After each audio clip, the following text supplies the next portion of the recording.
Yes, mu mawulire ge tulinawo. Finally, Honorable Lumu Richard yamaze n'apondooka. Etteeka lye yali oba ebbago lye yali yaleeta mu Parliament ery'okulaba nga Leader of Opposition bamulondera mu Parliament nga si kibiina kya National Unity Platform kye kimulonda nga bwe tulaba Leader of Opposition aliko Joel Ssenyonyi era nga bwe twalaba Mathias Mpuuga, His Excellency Robert Kyagulanyi Ssentamu bwe yamulonda. Etteeka lino erimanyiddwa nga Administration of Parliament Amendment Bill 2024. Omukulu ono Lumu Richard yalireetera mu lutuulo olwali eggulu mujjukira mu mwaka gwa 2024 mu kye baali batumye regional sittings. Abamu ku babaka ab'oludda oluvuganya ne babigaana, bano nno nga bakulemberwamu Joel Ssenyonyi, Leader of Opposition, babigaana era mu lutuulo olwali eggulu munajjukira bano tebaagendayo. Oluvannyuma lw'okuvumirira bino era n'okulabisa ensi yonna n'okulaga ensi nti bino gaali malya ga nsimbi, ssente z'omuwi w'omusolo zaali zigenda mu maaso n'okuba nga zoonoonebwa, omubaka amanyiddwa nga Honorable Lumu Richard yayimirira ku muzindalo mu bitundu eby'eggulu mu lutuulo olwo n'ategeeza Parliament nti ye alina ekiteeso kyaleese ekyokulaba nga kano akajoogojogo oba akamanyiro ke yayita akamanyiro nga kagenda mu maaso n'okuba nga kayimirizibwa. Joel Ssenyonyi abeere nga ajjibwa mu Parliament, sinakindi Leader of Opposition ekifo ekyo kibeere nga tekikyalondebwa kibiina kyavaamu. Jjukira tukimanyi ekibiina kya National Unity Platform kyekiri supposed okulonda ani Leader of Opposition, kyekiri supposed okulonda ba commissioners abaakyo n'abakulembeza abalala, shadow cabinet yonna ekibiina kya NUP kigironda, then nekigenda nga kisunsula baani abagwanidde okubeera mu bifo ebyo. Kakati Lumu Richard bw'atyo bwe yasinziira mu Parliament mu lutuulo olwatuula eggulu n'ategeeza nti etteeka alire oba ebbago alireese. Kakati olunaku olwajjo baabadde bagenze kulisoma omulundi ogusooka, omulundi ogwokubiri, sinakindi batandika oddikubaganyako ebirowoozo n'okulonda oba liyite oba teriyita, wabula nga twakimanya nti netteeka ekigendererwa kyali kyakulwanyisa Joel Ssenyonyi era nga bwe yavuddeyo n'agamba kakati wenjogerera era wenkoledde akatambi kano olunaku lwajjo we lwazibidde nga Honorable Lumu Richard alidde ebigambo bye awanise era nga apondoose ng'ategeeza nti Madamu Sipiika etteeka aligyeyo oba ebbago amaze okuba nga ali withdrawinga oba oliawo olw'ensonga z'agenda okunnyonnyola.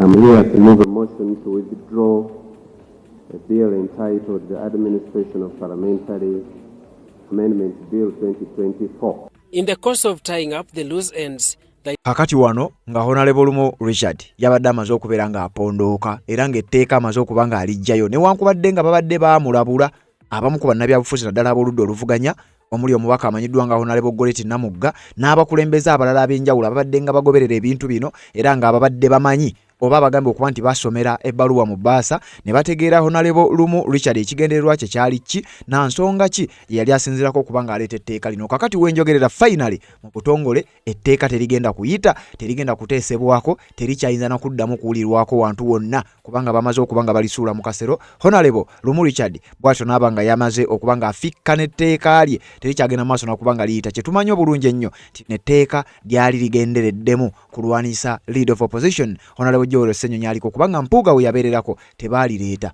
ba Leader of Oppositions abalala we babeererako tebaalireeta, wabula olwa Joel Ssenyonyi n'ebyo byakoze mu Parliament mu kabanga akatono we baali baleetedde etteeka lino era nga baali bakozesezza Honorable Lumu Richard agamba nti wa kibiina kya DP wabula ekibiina kye tumanyi obulungi ennyo nti officially ekibiina kino kiri mu bufumbo n'ekibiina kya NRM era mujjukira mwalaba Norbert Mao akikulembera bwe yagenda n'aba nga asisinkana General Yoweri Kaguta Museveni mu State House ne baba nga baabaako n'endagaano ze bassaako emikono. Kakati kigambibwa nti etteeka eryo limaze okuba nga limusinza amaanyi limwegezezzaamu era finally bw'atyo amaze n'apondooka n'aba nga amaze okuba nga alikola withdraw. Njagala kuba nga ate nkuwa details zonna ngenda kuwa obutambi bwonna Joel Ssenyonyi kiki kye yayogedde byonna mbikuleetedde. Honorable Goretti Namugga kiki kye yalabula Honorable Lumu Richard byonna mbikuleetedde. Katujjewo akalango kano nze gye mbikuwe. Obufumbo olina omwami naye ng'akutawaanya, olina omukyala ng'akutawaanya, bajja ne bakwagalako ne bagenda. Gwe alina ebizibu mu byenfuna nga ssente zikuyita mu ngalo, w'oteeka ssente zifa bufi b'owola tebazza. Gwe aloota ng'ogwa mu nnyanja, gwe alumizibwa omutwe nga guganja okuwona, naawe aloota ng'ebintu bikozesa ensonga z'obufumbo. Nina ekifo ku mugga awali amayinja we nnyambulirako ebisiraani, ekikwa, ekifiiriza, omudibo, obutaganja, obutaweebwa. Nzijanjaba abantu ab'enzikiriza zonna, nsiŋŋaanibwa njeru ku lw'ejjinja. Gwanjagala kuba ku namba yange eyo, naawe ali ewala ennyo yita ku WhatsApp.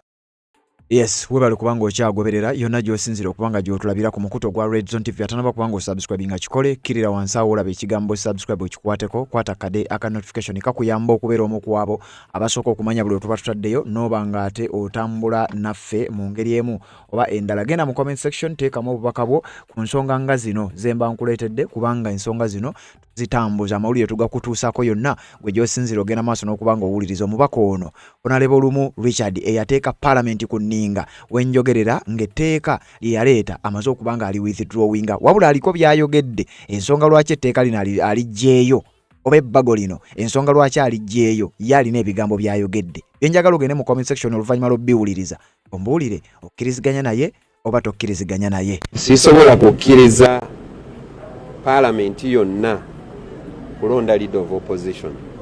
Ekyo sisobola kukikkiriza.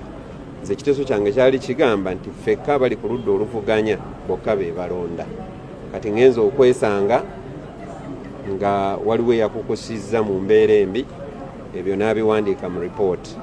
Kakati omutwe gwange ne gumpeereza nti ekiteeso kyo kiba kifudde kwe kukijjayo. I'm here to move a motion to withdraw a bill entitled the Administration of Parliamentary Amendments Bill 2024 in accordance with Rule 146 of the Rules of Procedure of Parliament. So I move. Seconded. Seconded. Seconded by Francis Dennis. Honorable members, we need a comprehensive amendment in the administration of parliamentary bill. And that comprehensive amendment should be brought in the 12th parliament. We should not bring it in piecemeal. Yes. Thank you very much, Madam Speaker. First reading on 1st October 2024, and it was referred to the Committee of Parliamentary Legal and Parliamentary Affairs Committee. And Madam Speaker, I heard the Attorney General advise very well when he was there, and I also got an opportunity to visit and interact with all political parties and other stakeholders. Madam Speaker, most of them were not in favor of the bill which I had moved, except a few, which I cannot mention here. Madam Speaker, with that, I accordingly seek permission that the bill be withdrawn. Thank you very much. Thank you. I put a question that the Administration of Parliament Amendment Bill 2024 be withdrawn. Those in favor stand the contrary, nay. The ayes have it. Finally, Honorable Lumu Richard bwatyo n'abanga yapondoose etteeka oba ebbago lyali alese mu parliament okulaba nga lirwanyisa leader of opposition naddala aliko kubanga ekyo tukimanyi bulungi nnyo the administration of parliament amendment bill 2024 etteeka lino oba ebbago lino Honorable Lumu Richard yali alese mu lutulo olwali eggulu mu mwaka gwa 2024 ng'agamba nti leader of opposition abeere ng'alondebwa mu parliament era mu bye yali awandiise agamba nti waliwo ababadde baliko bye bakukusizza ne babyongera mu lipooti ye bwato nebanga ebbago liri balifudde ulira bwagambye agamba nti ye mu kusooka yali awandiise oba mu nkyukakyuka ze yali ayagala zireetebwe mu kulonda kwa leader of opposition mu parliament ng'ayagala ekibiina ekisinga ababaka abangi nga kati we tulina National Unity Platform yesinga ababaka abangi mu parliament ku ludda oluvuganya nti ekibiina kironde amannya 3 oba banominatinge candidates basatu then baba baka abali ku ludda oluvuganya bokka batuule balonde kwagamba nnya 3 ekibiina kya NUP bekireese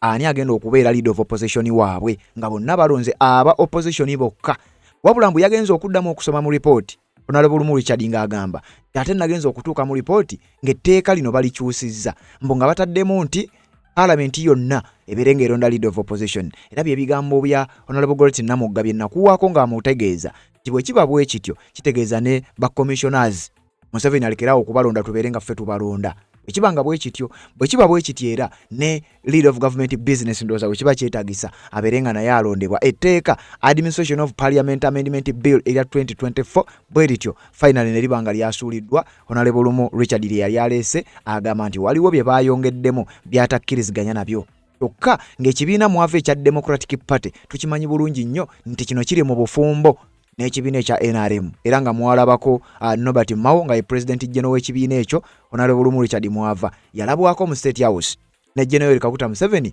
nga baliko n'endagaano ze bassaako omukono ez'okukolera awamu kyokka ava mu kibiina ekyo nga yaleeta ennongoosereza zino mu Parliament y'eggwanga lya Uganda. Wenjogerera amaze okubeera nga apondooka era nga bw'omuwulidde agamba lino amaze okuba nga ali withdrawing era wetwogere olunaku olwaleero etteeka lino terigenda kuddamu kuleetebwa, terigenda kuddamu kuwulirwa, liyinza obutaddamu nakulabwako wantu wonna. Lyabadde lireeteddwa mu Parliament ennaku z'omwezi nga 12 omwezi ogwokusatu 2026 for the first, second and third reading. Balisoma omulundi ogusooka sinakindi n'omulundi ogwokubiri. Singa kyabadde kisobose babadde bagenda nakutandikirawo kulikubaganyako ebirowoozo oba olyawo n'okulonda liyite oba teriyita. Kakati wetwogerera Honorable Lumu Richard finally amaze n'aba nga apondoose etteeka eryo ne liggyibwayo era terigenda genda maaso na kubeera nga liyisibwa kubanga kakati wenjogerera lyasuuliddwa mu kasero. Parliament ino yabaddemu ebbugumu nga bino bigenda mu maaso. The administration of Parliament Bill 2024 was tabled in October 2024 by Mityana South legislator Richard Lumu. Rule 146. The private members' bill was highly controversial, with the majority of stakeholders objecting to its contents, especially the order of electing the leader of opposition in Parliament. I'm here to move a motion to withdraw a bill entitled the Administration of Parliamentary Amendment Bill 2024. In the course of tying up the loose ends, the 11th Parliament unanimously agreed with MP Richard Lumu to withdraw the bill. In the process of considering the bill, there was convergence by almost all witnesses, including the Attorney General, that the object of the bill was at odds with the known principles of the Westminster parliamentary system. Since we are people-centered legislature, we are duty-bound to be responsive to the views and aspirations of the masses. The turn of events raises concerns as to whether Lumu succumbed to pressure. First, I have read the report. I read the report and I found that the report was altered. There were certain things in the report which I didn't want. Secondly, I was informed that the bill is on the order paper a little bit late. I could not prepare myself well.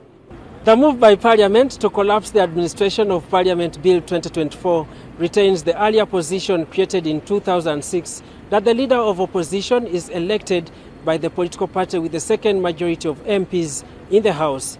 However, the Speaker of Parliament proposes for a comprehensive amendment of the same Act. And that comprehensive amendment should be brought in the 12th Parliament.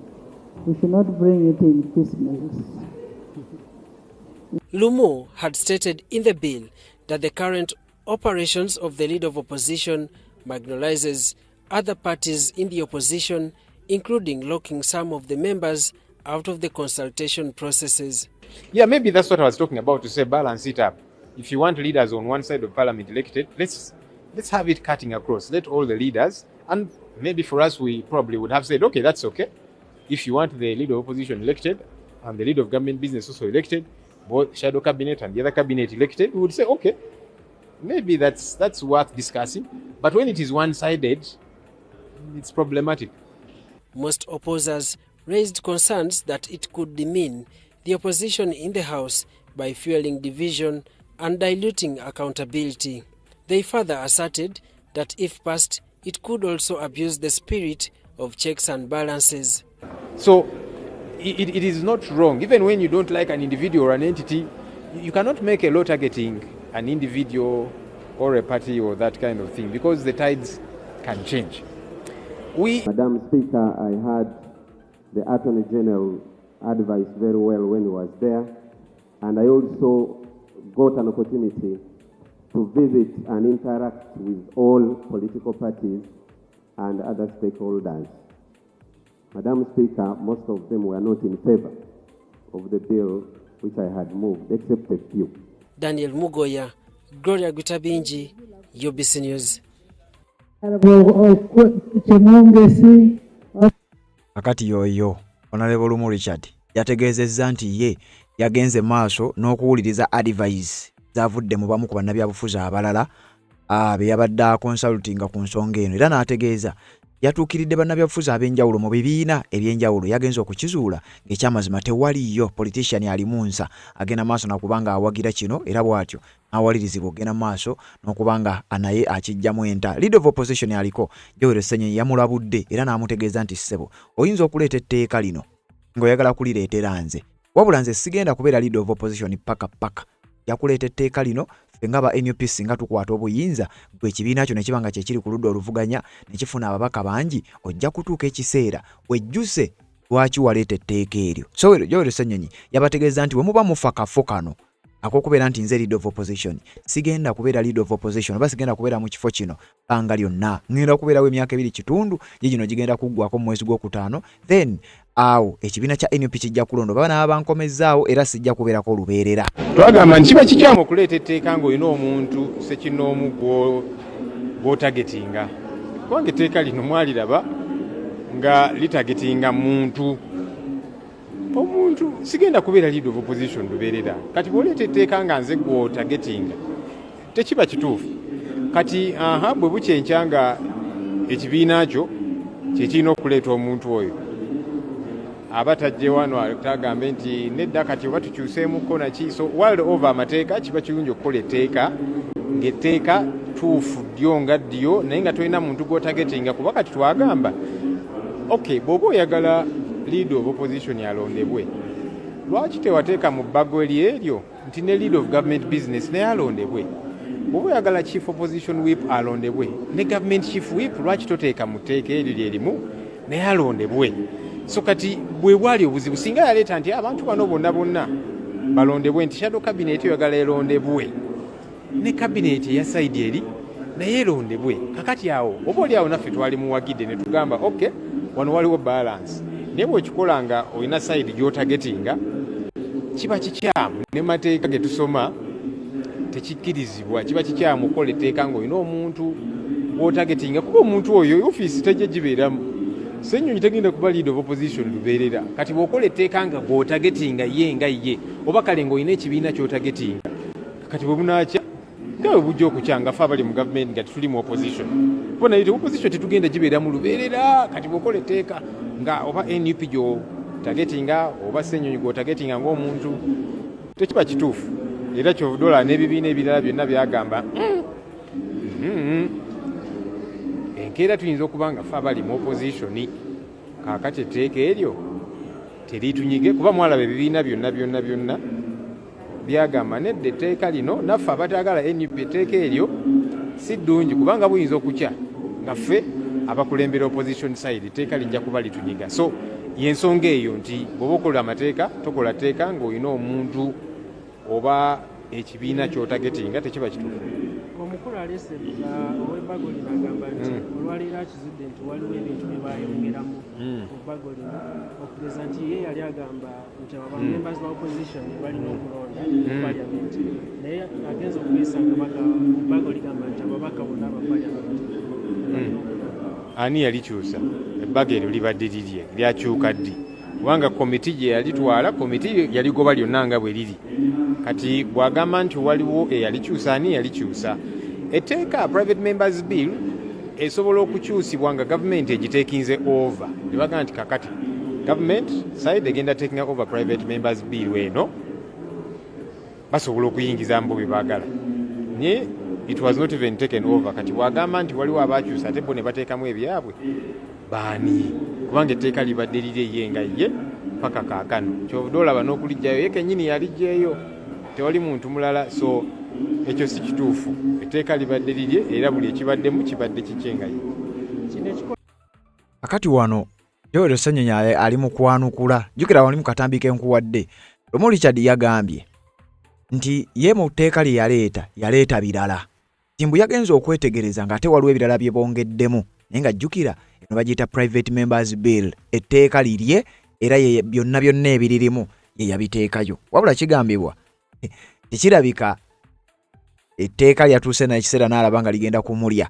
Then n'alyoka awanika kakyekyo George Ssenyonyi kyabagambye etteeka ye yalireeta. Tewali muntu yenna yali ayinza kuyingira mu tteeka lye n'ayongeramu by'ataateekamu. So era ensonga lwaki alijjeyo talina muntu amuyambyeko, buli kimu yakyekoledde. Kirungi mu bulamu bw'okkiriza, kubanga ebibiina byonna byagaana ebbago lino. Mwalaba abantu ba bulijjo mu ggwanga kye baali boogera ku bbago lino. So oba oli awo munnaffe akkiriza, kiba kirungi bw'okkiriza nti kale ensonga eno egaanye, nsigadde bw'omu obwannamunigina n'okita. So kirungi okurealizinga nti ensonga eno oba oli awo gye nnemeddeko egaanye kangiveeko. Ekisembayo okuva wange lo ebimu ku byali mu bbago lino balaga nti leader of opposition ta consultinga ne banne waba waliwo ensonga ezimu ezikolebwa era ezimu ku nsonga ze bali baagala okutereeza. Way forward. Consultation tebeera mu teeka, ebeera mu practice.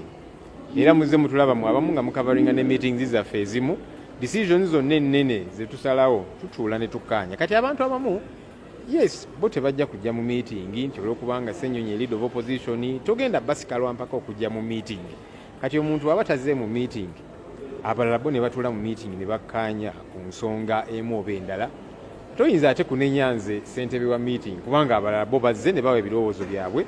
Kati gwe bw'oba olina ebirowoozo eby'enjawulo bireeta otuwakanye, bw'otajja mu meeting n'otabireeta toyina kujja kunenya nti ate nze ebirowoozo ebyange tebyalimu, lwaki tewajja n'obiwaayo. So kati ekya consultation erina kuba process. Toyinza kulembera abantu bota consulting tikisobokera ddala.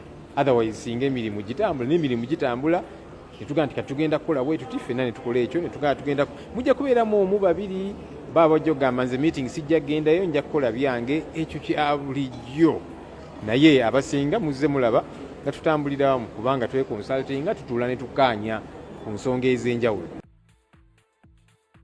Kakati bye bigambo bya leader of opposition Honorable George Ssenyonyi ku nsonga za Honorable Lumu Richard eza etteeka lya parliament lyebadde agezaako okubeera ng'aleeta Administration of Parliament Amendment Bill 2024. Etteeka eryo lyamaze okuba nga limulakira era bwe lityo lyamaze okubeera nga liddizibwayo. Lumu Richard yewuulidde byagambye, wabula kakati kiri confirmed over etteeka terigenda gena maaso na kubeera nga liyita. Etteeka limaze okubeera nga limugaanira era wenjogerera yamaze okubeera nga alisazaamu parliament bweto neeyimiriza n'okuliteesaako terigenda kuddamu kuwulirwako. George Ssenyonyi bwe baba nga gwe badde balwanyisa mu kaseera kano aba amaze okubeera nga abawangula nate omulundi omulala. Wuliriza, waliwo ekiwandiiko ekyafulumye ku mukutu ogwa Chimpu Reports abagamba nti Parliament drops bill seeking election of leader of opposition, nga bongera ogenda maaso n'okukakasa by'owulidde era ne byewagenze maaso n'okubanga olaba. Wuliriza, Parliament has withdrawn the Administration of Parliament Amendment Bill 2024, which among others sought to provide for the election of the leader of opposition by members of the opposition in Parliament. Parliament yayimirizza bunambiro okuteesa ku bbago lino eryali lireeteddwa Honorable Lumu mu mwaka wa 2024 libayita Administration of Parliament Amendment Bill 2024. Era etteeka lino lyali ligendereddemu okulaba nga abaludde oluvuganya be balonda leader of opposition. Kakati wenjogerera kino kimaze okuba nga kigaana era kimaze okuba nga kifa. The bill was introduced by the outgoing Mityana South Member of Parliament Richard Lumu, challenging methodology for choosing leader of opposition. Ekiriso George Ssenyonyi kyagambye ye yaleeta etteeka n'ebyalirimu byonna ye yabireeta newankubadde agezezzaako okwagala okulaba nga abyegaana. Wano nga bagamba etteeka lyali introduced by omubaka akiikira abantu b'e Mityana South amanyiddwa nga Honorable Lumu Richard era nga achallenginga engeri mbweriwo eyeriwo wetwogerera engeri leader of opposition gye bamulondamu era nga ye agamba wabeewo enkyukakyuka ezikolebwa, wabeewo okukyusa mu ngeri gye tulondamu leader of opposition. Mbu ye alaba nti engeri eriwo gye tulondamu leader of opposition mbu tegwanidde. According to the law, the leader of opposition is appointed by the political party with the biggest number of opposition lawmakers in the house. Okusinzira ku mateeka agaliwo, leader of opposition alondebwa ekibiina ekibeera kisinga ababaka abangi ku ludda oluvuganya mu parliament. Mukadde kano kyekibiina ekya National Unity Platform era nga kyekiri supposed okulonda leader of opposition ne shadow cabinet. Kakati ono abadde agamba nti ekyo tekisoboka. Yoweri Ssenyonyi mbu mu nsonga ezimu ze baakulembeza nga baleeta ebbago lino, Honorable Richard ne banne mbu ekibiina kya NUP oba Robert Kyagulanyi Ssentamu mbu Ssenyonyi amupraisinga nnyo era mbu wabeera mu parliament atuukiriza ebyo mukama we yamulonda byayagala bikolebwe. Kata te bano bonga baagala oba oliawo abeere nga agoberera bonga aba opposition abali parliament bonna, kakati ate bagenda okukizuula Ssenyonyi nti ate ye agoberera nnyo ebiragiro bya mukama we. Uliriza. Kyaddaaki omubaka wa Mityana South Richard Lumu yejjuludde n'asaba Parliament yeesonyiwa ebyokuteesa ku bbago ly'etteeka erikyusa ennonda yakuli oludda oluvuganya mu Parliament nga bw'aludde ng'asaba. Olweggulo lwa leero okuteesa ku bbago lino kubadde ku mwanja mu Parliament. Kyokka ono luwereddwa akazindaalo n'ategeeza Parliament nti ensonga eno kyandibadde kirungi emibwe amazzi n'ebbago ligibwe mu biwandiiko bya Parliament. Okikubiddwako akalulu era abaka bonna ne bakisemba.